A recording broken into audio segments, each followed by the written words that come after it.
بسم اللہ الرحمن الرحیم۔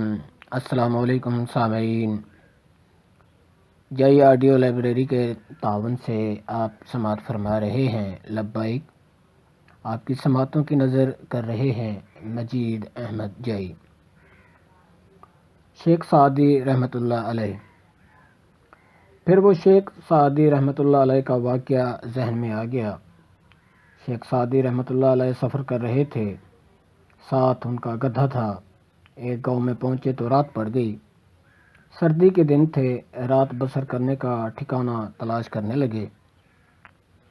گاؤں والوں میں سے کوئی ٹھکانہ دینے پر رضامند نہ ہوا۔ آخر ایک گھر کا دروازہ کھٹکھٹایا۔ گھر والوں نے کہا، میری بیوی درزہ میں تڑپ رہی ہے، بچہ نہیں ہوتا، اگر تو دعا کرے تو جگہ دے دوں گا۔ شیخ سعدی رحمۃ اللہ علیہ مان گئے۔ انہیں کمرہ مل گیا۔ پھر انہوں نے کاغذ کے ایک پرزے پر ایک تعویذ لکھا اور گھر والے سے کہا، اسے مریضہ کی ناف پر باندھ دے۔ تعویذ باندھتے ہی بچہ ہو گیا۔ اگلی صبح شیخ سعدی رحمۃ اللہ علیہ تو چلے گئے، لیکن گاؤں والوں نے تعویذ سنبھال کر رکھ لیا۔ جب بھی کسی گاؤں والی کو زچگی کی تکلیف ہوتی تو وہی تعویذ لے کر باندھ دیتے، تکلیف رفع ہو جاتی۔ گاؤں کے مولوی کو اس بات پر بڑا غصہ آیا۔ اس نے سوچا کہ اگر تعویذ پر لکھی ہوئی آیت کا پتہ چل جائے تو اسے بڑا فائدہ ہوگا۔ مولوی نے جھوٹ موٹ کا بہانہ تراشا اور تعویذ مانگ کر لے گیا۔ اسے کھولا تو لکھا تھا، یا اللہ، میں اور میرا گدھا اب آرام سے ہیں، ٹھکانہ مل گیا ہے، باقی تو جانے اور تیرا کام جانے۔ صحیح فریکوینسی۔ ایک دن میں نے قدرت سے پوچھا، دعا کیا چیز ہے؟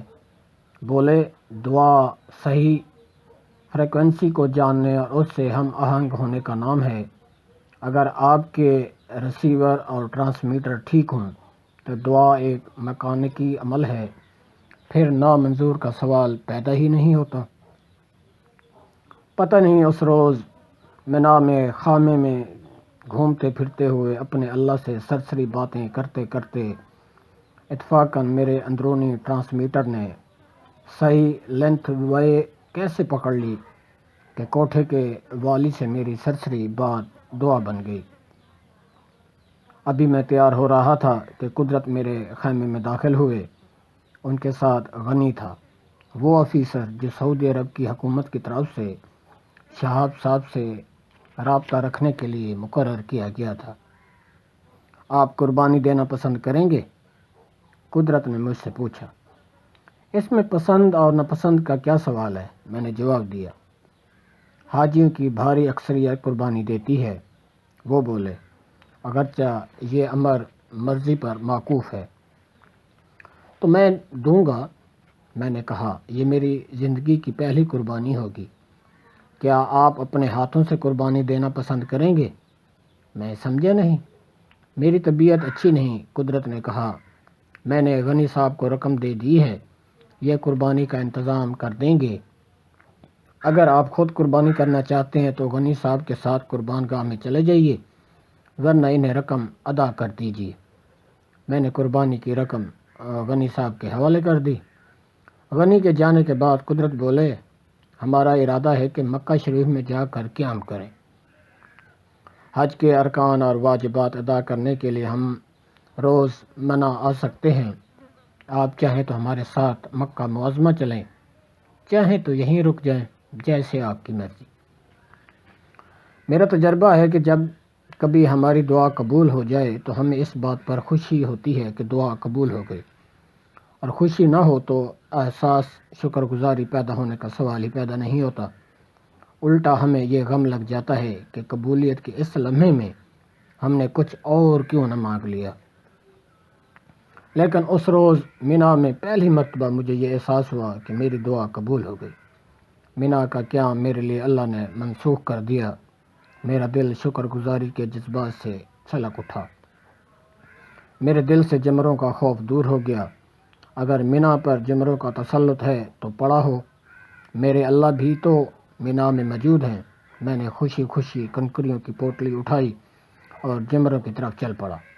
مینا کا بازار کھچا کھچ بھرا ہوا تھا، کھوئے سے کھوا چل رہا تھا۔ زائرین کے جوش و خروش میں تقدس کا عنصر نہ تھا بلکہ خالی شدت تھی، شاید اس لیے کہ وہ پتھر مارنے کے لیے جا رہے تھے۔ انہوں نے کنکریوں کی پولٹیاں سینے سے لگا رکھی تھیں، ان کی بھویں تنی ہوئی تھیں، ماتھے پر تیوریاں تھیں۔ آج پہلی مرتبہ انہیں انتقام لینے کا موقع ملا تھا، اس سے انتقام لینے کا موقع جس نے زندگی بھر انہیں بہکایا تھا، ان کے دلوں میں وسوسے پیدا کیے تھے، شر کا خمیر اٹھایا تھا۔ کئی ایک زائرین تو جوش میں آستین چڑھا رہے تھے، کئی پہلوانوں کی طرح اپنے بازو ٹھونک رہے تھے۔ اللہ حافظ۔